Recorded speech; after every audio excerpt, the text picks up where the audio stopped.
یہ لو، بہت احتیاط کرنا زائدہ، اگر دھیان سے یہ کام نہیں کرو گے تو یہ میری موت کا پروانہ ہوگا جو تمہارے ہاتھ میں دیا ہے میں نے۔ تم زندان سے بھاگ کیوں نہیں جاتے مختار؟ کہیں زبیریوں کے یخنی تمہیں پسند تو نہیں آ گئی؟ تم کب تک عمر کے بیٹے کی توجہ بلکہ صفیہ کی عاجزانہ گزارشوں پر توجہ کر کے اپنی آزادی کی سفارشیں کراتے رہو گے؟ یہ آخری بازی ہے زائدہ، اگر میں زندان سے بھاگ جاؤں تو زبیریوں کو میرے خروج کی خبر مل جائے گی، سارے جہاں کو پتہ چل جائے گا کہ میرا کیا ارادہ ہے۔ دشمنان علی عین الوداع میں توابین کے قتل عام کے بعد اس بات پر یقین رکھتے ہیں کہ شیعوں کا خطرہ ختم ہو گیا، اسی یقین پر رہیں تو ہم سب کا فائدہ ہے۔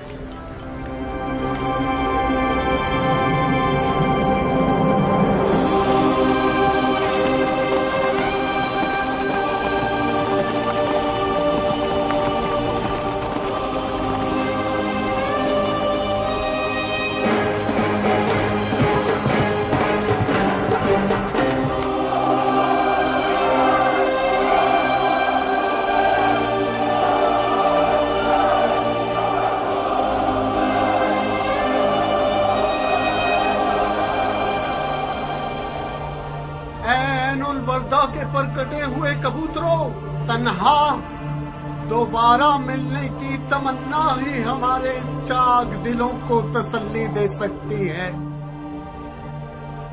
سلیمان، مسیب، بن وال اور بن سعد مرے نہیں ہیں، وہ لوگ سورج کی شکل میں صبحوں کے وقت روزانہ تا قیامت طلوع کرتے رہیں گے،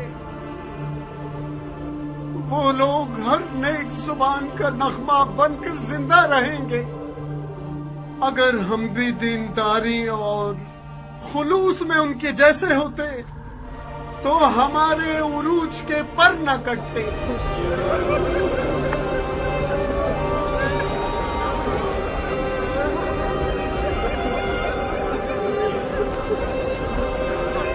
ابھی بہت سی ایسی راہیں ہیں جن پر ہم نہیں چلے ہیں، بہت سی باتیں ہیں جنہیں ہم نے سنا نہیں، بہت سے ایسے الفاظ ہیں جن کا ہم نے اقرار نہیں کیا، اور دیکھنے کی بہت سی چیزیں جو ہم نے نہیں دیکھی۔ توابین آج کے بعد سے ایک اور ذمہ داری اپنے سروں پر رکھتے ہیں، ہمیں عین الوداع اور کربلا کے خون کا انتقام ایک ساتھ لینا ہوگا۔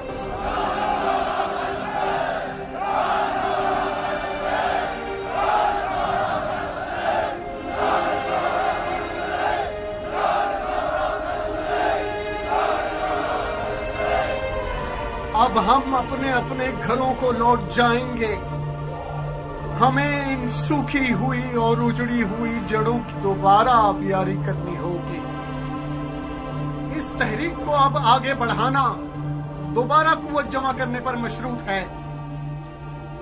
ہماری خبریں آپ تک پہنچانے والا شخص بصرہ میں مثنی بن مخربہ اور مدائن میں بن حذیفہ ہوگا۔ ہماری تمام خبریں لوگوں کے ذریعے آپ سب تک پہنچیں گی۔ جائیے جائیے، کچھ جان تازہ کیجیے اور اپنے آپ کو بنائیے یہاں تک کہ پھر اٹھیں۔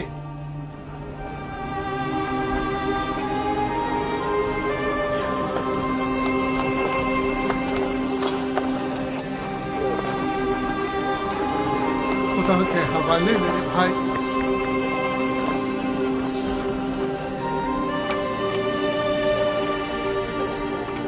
خدا کی پناہ میں میرے بھائی۔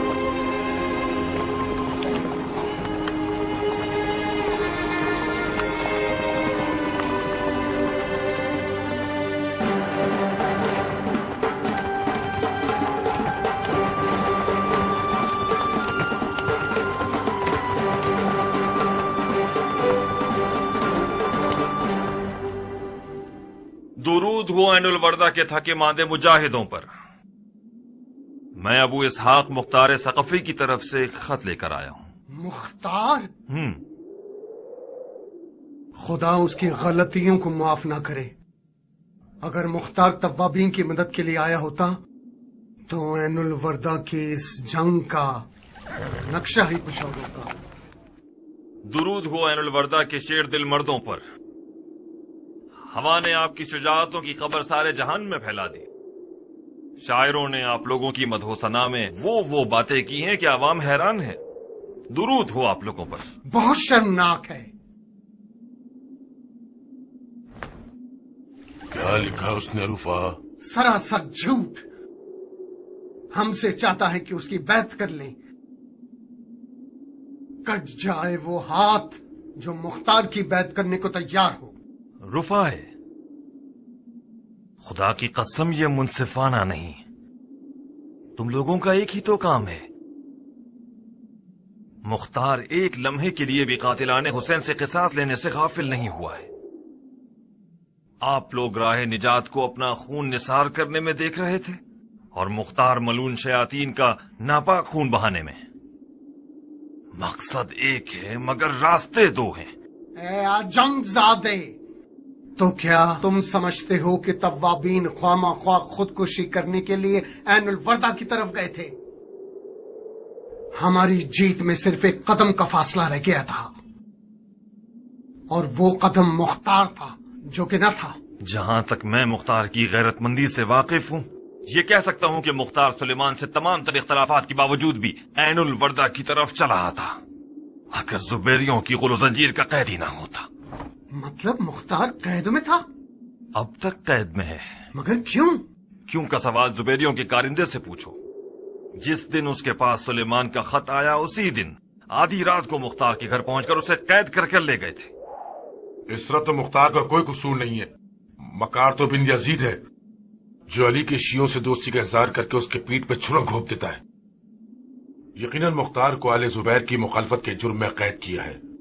ہم کوفے کے زندان پر حملہ کر کے مختار کو چھڑا سکتے ہیں۔ نہیں مصنع، مختار کے قیام کی خبر چھپی رہنی چاہیے۔ پھر مختار کا کیا ہوگا جو قید میں ہے؟ اگر مختار کے قیام کی خبر چھپی رہے اور کسی کو پتہ نہ چلے تو زبیریوں کے پاس مختار کو قید رکھنے کا کوئی ثبوت ہی نہیں بچے گا۔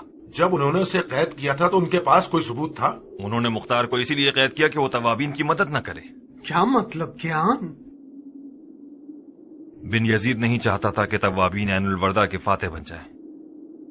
وہ توابین کے کوفے میں ہونے کو آل زبیر کی حکومت کے لیے خطرہ محسوس کر رہا تھا۔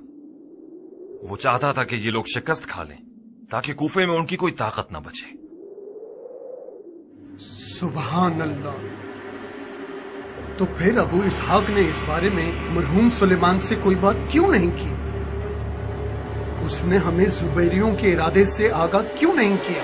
یہ بھی بن یزید کی چال تھی کہ اس نے بڑی صفائی سے مختار اور مرحوم سلیمان کے درمیان پھوٹ ڈال دی۔ اس طرح تو وہ عین الوردہ کے شہداء کا خون اس خیانت کار بن یزید کے سر ہے۔ سیاست میں اس طرح کے کھیل بہت ہوتے ہیں رفاع، اسی لیے ابو اسحاق کہتا ہے کہ سیاست بازوں سے سیاست کے ساتھ ہی لڑنا چاہیے۔ ابو اسحاق سے کہو کہ توابین تمہارے ساتھ ہیں۔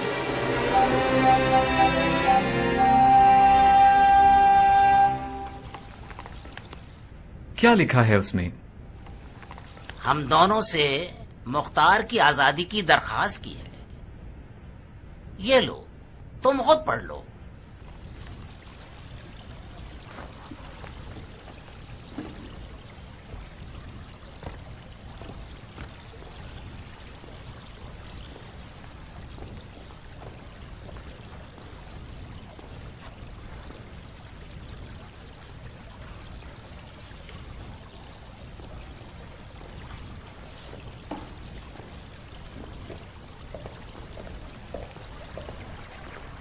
کیا کریں؟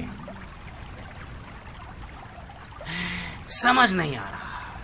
میری رائے تو یہ ہے کہ ہمیں مختار کو آزاد نہیں کرنا چاہیے۔ تم عمر کے بیٹے کو نظر انداز کر سکتے ہو، میں تو یہ نہیں کر سکتا۔ اگر خلیفہ کی اولاد ہم سے ناراض ہو، یہ اس سے بہتر ہوگا کہ خلیفہ ناراض ہو جائے۔ آزادی مختار کا مطلب وہی پچھلی پریشانیاں اور گھبراہٹیں۔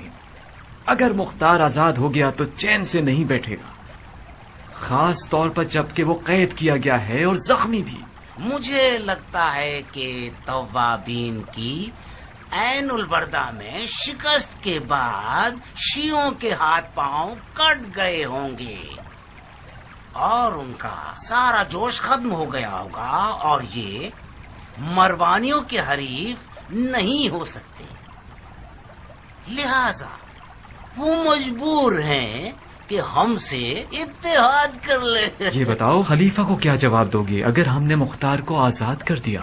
خلیفہ آخر کیوں ناراض ہوں گے جبکہ مختار کا آل زبیر سے کوئی واسطہ نہیں ہے؟ کیا تمہیں یقین ہے کہ مختار آزاد ہو کر آل زبیر کے خلاف سازشیں نہیں کرے گا؟ اب تک تو نہیں کی۔ میری مانو تو مختار کو مار ڈالے اور اس کے شر سے نجات حاصل کر لیں۔ لعنت خداوند و شیطان رجیم پر۔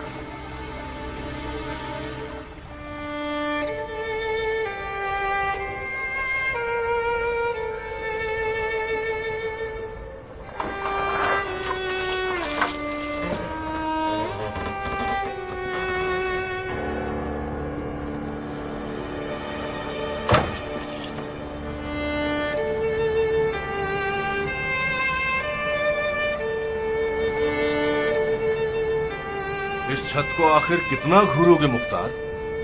تمہاری نگاہوں کی تیزی نے تو چھت میں سوراخ کر دیا، اب تو تمہارے صبر اور حوصلے نے تمہاری چاہ پوری کر دی ہے۔ آزاد ہو گیا؟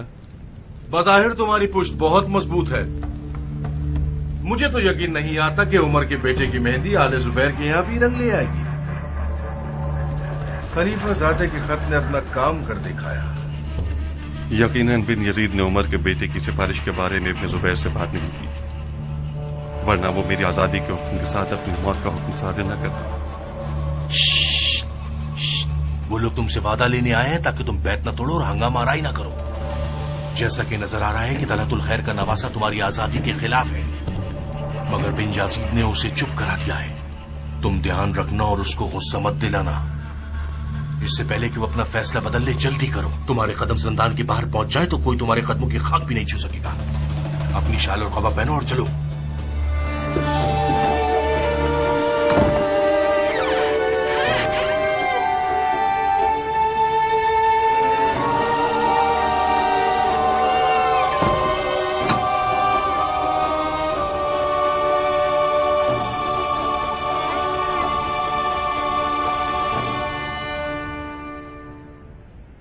وعلیکم السلام۔ میری آنکھیں اندھیرے میں رہنے سے دھندلے پن کا شکار ہو گئی ہیں، ورنہ میں اہل معرفت کے دیدار میں سلام کرنے میں پہل کرتا تھا کہ دگنا ثواب حاصل کروں۔ مختار، جو شخص اپنی کرسی اور منصب کو داؤ پر لگا رہا ہے تاکہ تم ایسے آزاد ہو جاؤ اور اپنی زندگی کی خوشیوں تک پہنچ سکو اور اس کے ساتھ اچھا برتاؤ کرو، مجھے معلوم ہے کہ تمہیں آزاد کرنا میرے لیے تکلیف دہ ہوگا، مگر کیا کروں؟ اس نے مجھ سے تمہاری آزادی کی درخواست کی جو میرے لیے نہایت محترم ہے۔ مجھے امید ہے کہ تم میری اس نیکی کا صلہ یوں دو گے کہ جب تک ہم کوفہ میں ہیں تم آل زبیر کے خلاف کوفے میں کوئی قدم نہیں اٹھاؤ گے اور ہماری بے عزتی نہیں کرواؤ گے۔ میرے اپنے اور میری زمینیں لاوارث پڑی ہوئی ہیں اور میری کھیتی باڑی کا کام بھی تباہ ہو گیا ہے۔ میں وعدہ کرتا ہوں کہ میری اس تلوار نیام سے باہر نہ آئے سوائے کسی بیلچے کے دستے کو تراشنے کے لیے یا درخت کی کٹائی کے لیے۔ میں چاہتا ہوں کہ اپنی ضائع شدہ زندگی کو کسی حسین درخت کی پرورش میں یا کسی پودے کے بڑھنے کے منظر کو دیکھنے سے کرتا رہوں اور اپنی باقی ماندہ زندگی اپنی اولاد کے لیے وقف کر دوں۔ جاؤ مختار، جاؤ، تم اب آزاد ہو۔ اب باقی زندگی کا کچھ حصہ توابین کے یتیم بچوں پر صرف کرو۔ کینہ توزیوں اور دشمنیوں کا کوئی ثمر نہیں ہے سوائے کوفے کے یتیموں میں اضافے کے۔ آزادی مشروط ہے مختار۔ مشروط کس بات پر؟ تمہیں کلام الہی پر ہاتھ رکھ کر قسم کھانی ہوگی کہ تم بیعت نہیں توڑو گے اور آل زبیر کے خلاف کوئی سازش نہیں کرو گے۔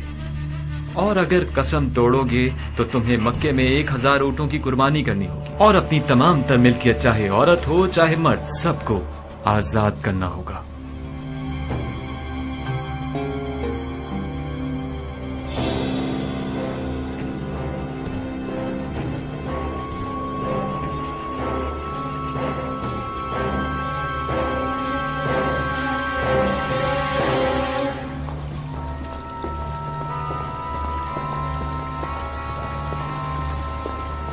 امیر،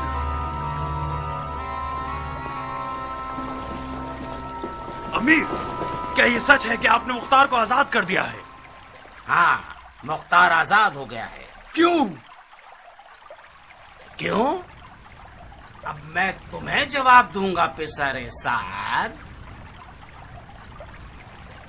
تم لوگوں کو روز روشن مسلمانوں کے دارالحکومت میں داخل ہونے کی اجازت دی ہے، ہاں؟ کیا ہمارے درمیان طے نہیں پایا تھا کہ تم لوگ اپنے خانہ خراب گھروں میں بیٹھے رہو اور ہماری اور اپنی ہر طرح کی راو رسم کا انکار کر دو، ہاں؟ امیر، مختار کی آزادی کا حکم یعنی آپ کی اور ہماری موت کا حکم، یہی تھی وہ سیاست جس پہ آپ کو اتنا ناز تھا، ہاں؟ جانتا ہوں مختار کو آزاد نہیں ہونا چاہیے تھا، مگر مختار کی آزادی اس نے مجھ سے مانگی جو ہم سب کے لیے عزیز و محترم ہے، اور اس کی حرمت واجب ہے۔ آپ پسر زبیر کے بھیجے ہوئے حکمران ہیں یا پسر عمر کے بھیجے ہوئے حکمران ہیں؟ مختار کی آزادی کا مطلب فتنہ یعنی اشوب یعنی جنگ جنگ جنگ۔ آپ نے ایک خلیفہ زادے کی دوستی کا خیال کیوں رکھا؟ کیونکہ میرے کان میرے اپنے نہیں تھے، ایک ایسے خلیفہ کی عظمت اور احترام سے بھرے ہوئے تھے جس نے عرب کو عجم اور ترک اور تاتار اور روم اور زنگی اور ہندو پر مسلط کر دیا۔ یہ ٹھیک ہے کہ خلیفہ زادے نے سیاست کو چھوڑ دیا ہے، مگر سیاست نے اسے نہیں چھوڑا۔ یزید جو کہ یزید تھا اور کسی خدا کو نہیں مانتا تھا، وہ بھی عبداللہ ابن عمر کے حکم کو مانتا تھا۔ امیر، مان لیجئے کہ مختار کی آزادی عراق کی ہر حکومت کے لیے خطرہ ہے، چاہے اموی ہو یا زبیری۔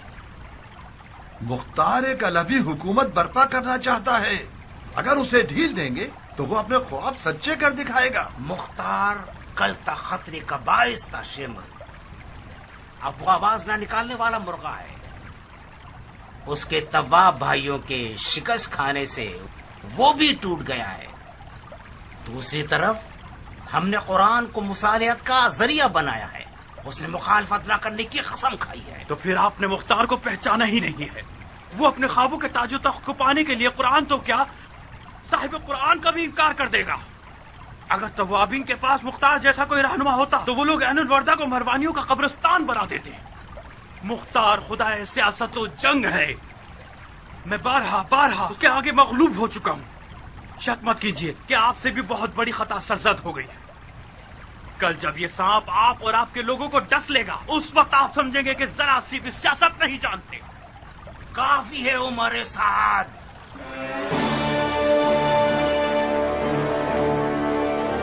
کافی ہے۔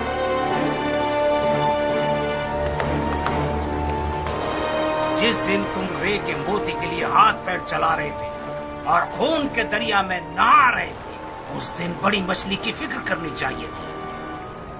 آج میرے دامن پر پنجے مار رہے ہو اور کہہ رہے ہو کہ یہ بوسیدہ ہے۔ یہ بوسیدہ دامن ہمارے لیے چھوڑ دو۔ ہم جانتے ہیں کہ جو مختصر سے سیاست جانتے ہیں اس سے خود کو کیسے بچا لیں۔ تم جاؤ اور ان ہڈیوں سے پناہ مانگو جنہیں کربلا کے میدان میں تم نے دفن کیا ہے۔ اہل بیت رسول کا رحم و مروت بہت زیادہ ہے، شاید تمہیں اس مشکل سے نجات دے دے۔